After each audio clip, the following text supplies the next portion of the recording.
Did oil cause World War I? Here I make the case that oil was the most important cause of the Great War. We can believe that if oil had not been discovered, then there would not have been a World War in 1914. We will examine how the players developed strategy and how it played out. At the end of the 19th century, there were the following significant players in order of gross domestic product: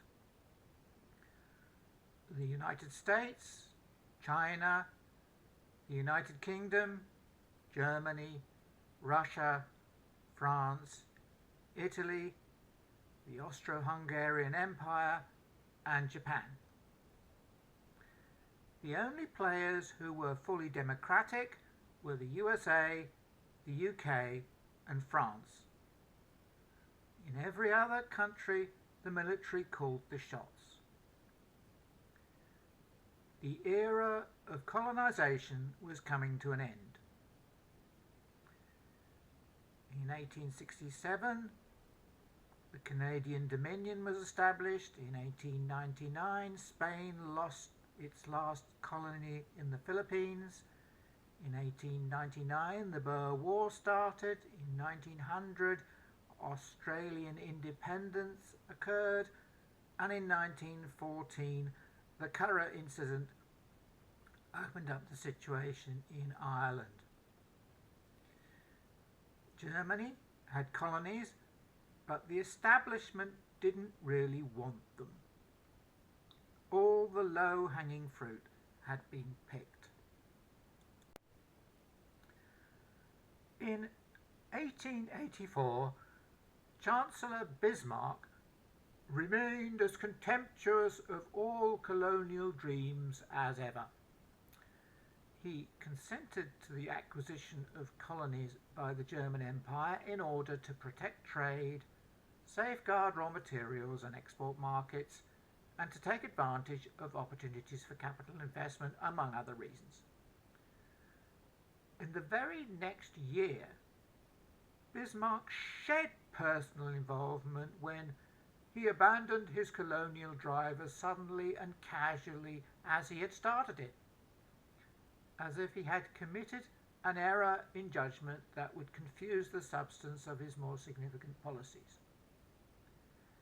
Indeed, in 1889, Bismarck tried to give German Southwest Africa away to the British. It was, he said, a burden and expense, and he would like to saddle someone else with it. By 1914, the German colonies had seen significant strife and were still a drain on the exchequer. If the cost of the navy was taken into consideration, they were a massive burden. Watch the video in the description on the Scramble for Africa. Like most colonialists, Germany acquired its colonies almost by accident, and the Berlin Conference of 1884 had set the framework for all Western players to develop their interests. Belgium abolished its navy before acquiring Congo in 1879. Germany, however, invested very heavily in its military in this period. In 1886, the German military was 466,000, 2% of the male population. In 1900, it was 627,000 strong. By 1913, it had reached 861,000, 2.6% of the male population. In 1883, the German Navy was 5,400 strong. By 1900, it was, by some reports, 161,000 strong. By 1908, 24% of the German national budget was spent on the Navy, despite opposition in the Reichstag. Much of the drive to build up the navy came from Wilhelm II, grandson of Queen Victoria, but we cannot assume that the establishment were not on board with this. The military were, of course, the cornerstone of state power. They must have carefully considered strategy. The rise of the British Royal Navy was in response to definite requirements: to fight the Spanish Empire, to fight in North America, to fight the French, or to support trade in India and China. The German military would not have been okay with 50% of the federal funds going to the Navy without a rationale for the investment. This was much bigger than the Cold War. In this presentation, I focus on German naval investment because it casts light on German aspirations. In the early 1900s, the military will have known that it would have taken until about 1930 to defeat the British Navy. So what was the German Navy for? There were only two ways to use Middle East oil, either by rail or by sea. If a peace could be achieved, then a navy would be needed to protect shipping lanes. So what were the naval objectives? A. To grow an empire to trade with and to protect trade in general. B. To survive an existential crisis. C. To get a share of Middle East oil. Was A worthwhile objective? Wilhelm II did many things which made war more likely. Follow the link in the description. The case for territorial expansion became much stronger in 1890 when Wilhelm II dismissed Chancellor Bismarck. We can see what the rationale was by looking at the Agadir crisis in 1911. Follow the link in the description. By this, France gained Morocco and French Cameroon became German Neu-Cameroon. The Agadir crisis proves German aspirations to use the Navy in Africa. Note, however, that after this episode there was nothing left in Africa to take. The German response was to stop building ships and start building submarines. Can we believe that the military thought that they could use the Navy to take over French or Russian colonies? We can ignore Russia because the Black Sea was inaccessible and because in the Far East it would have been necessary to take on Japan, a bridge too far. Could the German Navy control the French colonies? Not very plausible and with very low rewards.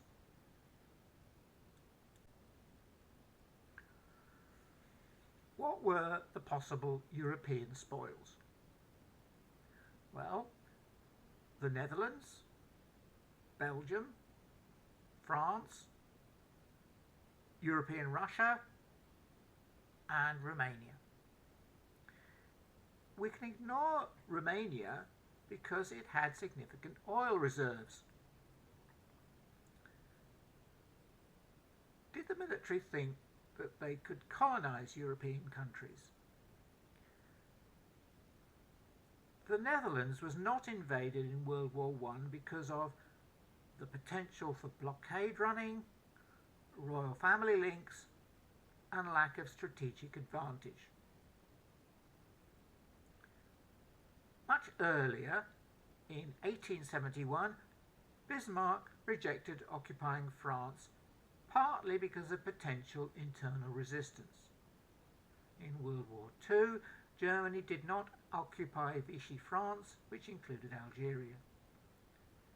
In World War I, if Germany had occupied France, then Spain would probably have joined the Allies.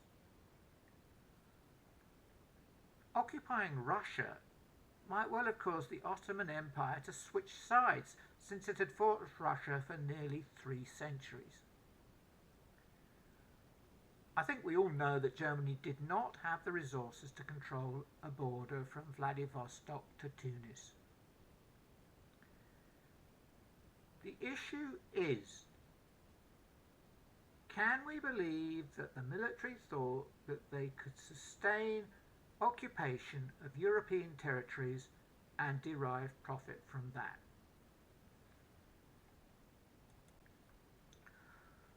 Was B a credible objective? Would the Navy help Germany avoid defeat? A rationale for investing in submarines was clear. They could frustrate a blockade by the Allies. They themselves could blockade the Allies and specifically blockade oil. This, however, ultimately caused the USA to enter the war. Russia was the first to mobilise prior to the outbreak of war. What offered the best chances to survive? 1. Enter Belgium. 2. Wait for Russia to move against Austro-Hungary. If they had chosen 2, then would France have joined in, and would Britain have landed in Europe? This is the AI overview. No, France would not have supported a Russian first strike in World War I. While France was allied with Russia and would have been obligated to support them in a war against Germany, France did not want war and certainly did not desire to be the instigator. French leaders, particularly President Poincaré, were focused on maintaining the Franco-Russian alliance, but were also wary of being drawn into a conflict that they did not initiate. I don't think things are necessarily that simple, but why would France join on day 1 when it could have delayed joining until Russia was retreating? Britain was even more reluctant than France, and Britain landing to support French aggression was far from a certainty. Detailed military plans for supporting were well known, however. Did the German military really think that entering Belgium increased their chances of survival? I doubt it. This demonstrates, I think, that they thought that the rewards were more compelling than the risks. Was C a credible objective? Was oil a crucial factor? The Nazi war effort failed primarily because of a lack of oil. Events in 1903. World oil production then was 324 million tonnes per annum, and was growing at 8% per annum.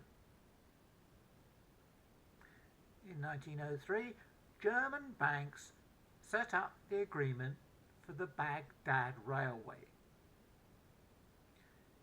In 1903, the Turkish Petroleum Company was exploring for oil in Iraq.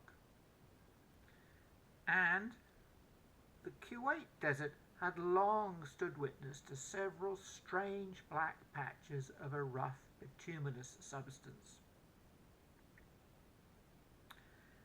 In 1907, the Anglo-Russian Convention set out how to share Iran between the signatories. The primary driver for this was knowledge of German designs on the Middle East. In 1913, both Romania and Iran produced 1.8 million tonnes of oil per annum, and by the end of the war, Iran was producing 10 million tonnes per annum. But Romania peaked at 8 million tonnes in the 1920s. In 1913, world motor vehicle production was about 1 million per annum, mostly in the USA, which had its own oil. The German military definitely knew about Middle Eastern oil. The German military knew that if they defeated Russia and entered Iran, then if peace could be achieved, they would need their navy to protect the shipping of oil.